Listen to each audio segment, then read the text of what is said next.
ভর দুপুরে নীরেন্দ্রনাথ চক্রবর্তী।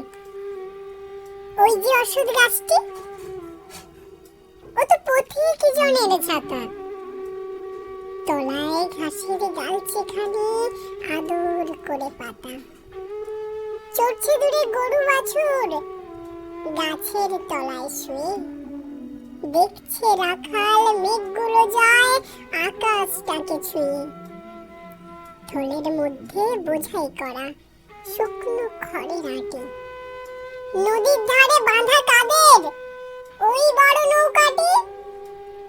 কেউ কোথা নেই, বাতাস ওড়ায় মিহিন সাদা ধুলো। ভর দুপুরে যে যার ঘরে ঘুমোচ্ছে লোকগুলো।